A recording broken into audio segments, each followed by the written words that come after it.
శేఖర్, నీకు ఎన్నిసార్లు చెప్పాలి సిగరెట్ తాగొద్దని? తాగి తాగి చెప్పనే పోతావు కానీ నువ్వు. నేను పోతే నువ్వు ఇంకొకరిని పెళ్లి చేసుకోయే. ఎట్లా కనిపిస్తున్నా నీ కళ్ళకి? నేను ఒక్కడిని లవ్ చేసి ఇంకొకరిని పెళ్లి చేసుకునే దాని లెక్క కనిపిస్తున్నానా ఏంది? ఇంతకు ముందు మెల్లగా కొట్టినా, ఇంకోసారి ఈసారి మాటలు నీ నోట్లకి వెళ్ళినాయి అనుకో, కొడితే దవడ పనులని కింద పడతాయి. సరే కానీ నన్ను ఇక్కడికి ఎందుకు రమ్మన్నావు చెప్పు. మన ఇద్దరం లవ్ చేసుకున్న ముచ్చట మీ అమ్మకి చెప్పు. అరే చెప్తే ఇప్పుడు ఏమాగం వచ్చిందే?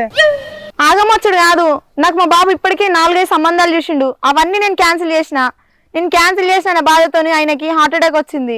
అయ్యో, హాస్పిటల్కి తీసుకోలేదా మరి? నీకేమైనా తలకాయ పని చేస్తుందా లేదా? నేనేం మాట్లాడతానా, నువ్వేం మాట్లాడతాను? మన ఇద్దరం లవ్ చేసుకుంటున్న ముచ్చట నువ్వు మీ ఇంట్లో చెప్పు, నేను మా ఇంట్లో చెప్తా. ఇద్దరింట్లో ఒప్పుకుంటారు, మంచిగా ఇద్దరం పెళ్లి చేసుకుందాం. మా ఇంట్లో మామ ఒప్పుకోనికి నీది నాది ఒకటే కులం మాయే. మా ఇంట్లో మామ ఒప్పుకుంటుందో ఒప్పుకోదో? మీ అమ్మ ఒప్పుకోపోతే మనం హైదరాబాద్ పోయి పెళ్లి చేసుకుందాం. ఒక పోరడో పుట్టినాక మళ్ళీ మన ఊరుకొద్దాం. ఇప్పుడు హైదరాబాద్ పోనీకి పైసలు కావద్దా మనకు? లేవా నీ దగ్గర పైసలు? ఏం పని చేస్తున్నాను ఉంటే నా దగ్గర పైసలు?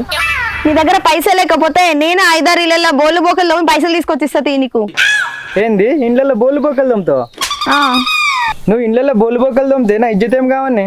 పని చేసుకొని బతకడానికి ఇజ్జత్ తోటి సంబంధం ఏమున్నది? అయినా మనం హైదరాబాద్ పోగానే మనకి పని ఏడ దొరుకుతుంది? నీకు పని దొరికిందాక నేను ఇళ్ళల్లో పని చేస్తా. ఇప్పుడు మనం అక్కడికి పోయినాక రూమ్ కిరాకి కూరగాయలకు వాటికి వీటికి పైసలు కావాలి కదనే. ఇవన్నీ కాదు, నువ్వు ముందు మీ ఇంటికి పోయి మనం లవ్ చేసుకుంటున్న ముచ్చట మీ అమ్మకి చెప్పు. నేను మా నాన్నతో చెప్తా. మా నాన్న అయితే మన పెళ్లికి ఖచ్చితంగా ఒప్పుకుంటాడు. నాకు భయం అవుతుంది మా అమ్మ చెప్పాలంటే. మరి నేను మీ ఇంటికి వచ్చి మీ అమ్మతో చెప్పానా? పద్ధతి నుంచి చెప్తుంది. సరే మరి నేను పోవన్నా? సరే గాని సోనీ ఒక ముద్దిచ్చిపోయే.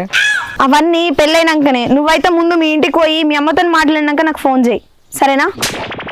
సరే చేత్తపో. సరే నేను పోతున్నా. ఇది ఎప్పుడు ముద్దు అడిగినా పెళ్ళైన తర్వాతనే అంటుంది. పెళ్ళిగాక ముందు ఒక ముద్దిస్తే ఏమవుతుందో.